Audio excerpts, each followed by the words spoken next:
आगे बात जम्मू कश्मीर की सलामती सूरत हाल की भी करते हैं, जहां मुसलसल मीटिंग्स हो रही हैं। कभी श्रीनगर, कभी जम्मू, कभी यूनिफाइड हेडक्वार्टर्स की मीटिंग, तो कभी दिल्ली के अंदर वजारत दाखिला को हालात से ब्रीफ किया जा रहा। लेकिन अब एक बड़ी खबर, एक बड़ी डेवलपमेंट जम्मू कश्मीर के अंदर होने जा रही है। स्पेशली वादी में इसके असरात दिखेंगे और सलामती सूरत हाल को बेहतर बनाने के लिए एक और कदम मरकजी वजारत दाखिला आने वाले कुछ दिनों में उठा सकती है और यूनियन टेरिटरी के अंदर एक और फोर्स का कयाम अमल में लाया जा सकता है। जराये से जानकारी है, लेकिन ये नई फोर्स कोई अलग से भर्तियां नहीं होंगी। इतलात यह है कि जो ऑलरेडी हमारे पास एजेंसीज काम कर रही हैं, उन्हीं में से कुछ जो एजेंसीज हैं उनको जिम्मेदारी दी गई है और वजारत दाखिला अगले कुछ दिनों के अंदर तहरीरी तौर पर इसके अहकामात भी जारी कर सकता है। बड़ी बात यह इसमें है कि वन एरिया वन फोर्स का कॉन्सेप्ट बेहतर तालमेल के लिए वजारत दाखिला कहता है कि यूनियन टेरिटरी के अंदर वन एरिया वन फोर्स नाम से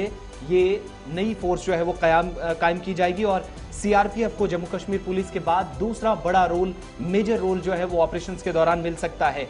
अभी तक आपको याद होगा कि मुख्तलिफ एरियाज के अंदर फौज काम करती थी, एंटी मिलिटेंट ऑपरेशन या जैसे आम जुबान में आप एनकाउंटर कहते हैं, तो उन झड़पों में फौज से पहले जम्मू कश्मीर पुलिस 96 के बाद हमने देखा था कि मुसलसल एसओजी लीड करता था। एसओजी के बाद फौज होती थी और उसके बाद सीआरपीएफ को भी रखा जाता था और सब ऑर्डिनेट टीमें भी होती थी जो मुसलसल यहां पर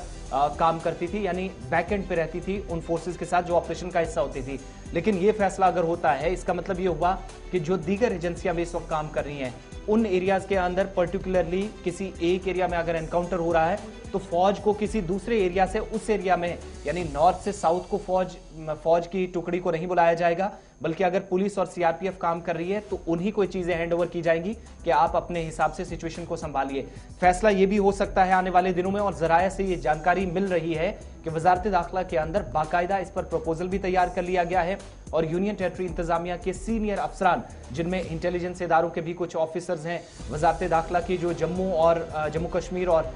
यूनियन मरकजी सरकार के जो सीनियर ऑफिशियल्स हैं, वो इस पर प्लान तरतीब दे रहे हैं और आने वाले दिनों में बीएसएफ जो है वो पंजाब के अंदर जिस तरीके से सेकंड इन कमांड रखी गई है, वहां पर उसको मजीद अख्तियारात दिए गए। इसी तरीके से अब जम्मू कश्मीर पुलिस के बाद सीआरपीएफ को ऑपरेशंस का हिस्सा, यानी मेजर जो रोल है वो सीआरपीएफ का होने वाला है यूनियन टेरिटरी के अंदर। तीसरी बड़ी बात, इंतजामिया मानती है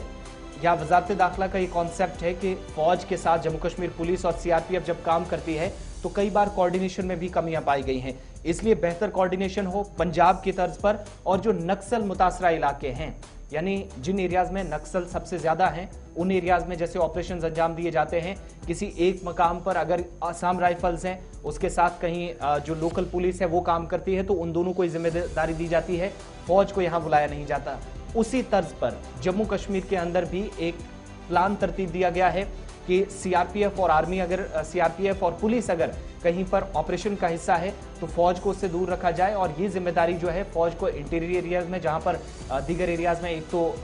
ऑलरेडी जो मामूल के मुताबिक ड्यूटी होती है और दूसरा लाइन ऑफ कंट्रोल पर वो ड्यूटी पर तैनात रहेंगे, ये कॉन्सेप्ट तैयार किया गया। तीसरी बड़ी बात, एजेंसीज के दरमियान बेहतर कोऑर्डिनेशन हो और वजारत दाखिला के अंदर जराये जो ये बता रहे हैं हमें कि जो एंटी मिलिटेंट ऑपरेशंस चले हैं उनमें लॉ एंड ऑर्डर की सिचुएशन भी कहीं खराब ना हो, इसलिए जिन एरियाज में जो पर्टिकुलर टुकड़ियां हैं, कहीं पर अगर बीएसएफ की तैनाती है या उसके साथ जम्मू कश्मीर पुलिस के स्पेशल ऑपरेशन ग्रुप के एहलकार काम कर रहे हैं, तो वहीं पर वो ऑपरेशन अंजाम देंगे। इन दोनों को जिम्मेदारियां दी जाएगी, किसी दूसरे एरिया से इस पर्टिकुलर एरिया में जहां ऑपरेशन चल रहा है फौज को नहीं बुलाया जाएगा।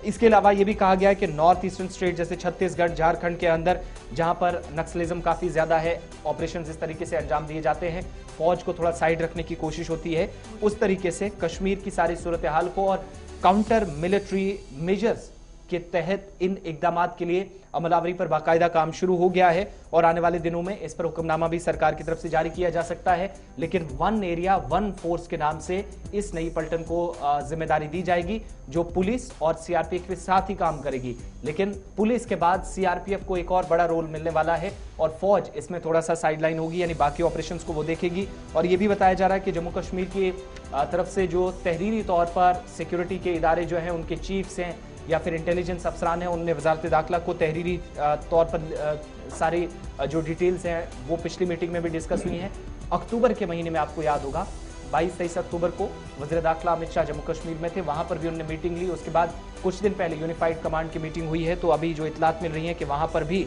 अब इस हवाले से बात हुई है कि पुलिस के बाद आर्मी नहीं बल्कि जम्मू कश्मीर पुलिस यानी लोकल पुलिस के बाद सीआरपीएफ को मेजर रोल मिले और वन एरिया वन फोर्स के नाम से अब ऑपरेशंस को अंजाम दिया जाएगा, जहां पर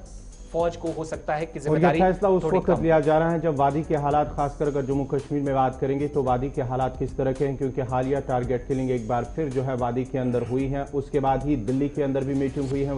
वजारत दाखिला के अंदर मीटिंग हुई है जम्मू कश्मीर को लेकर, जहां पर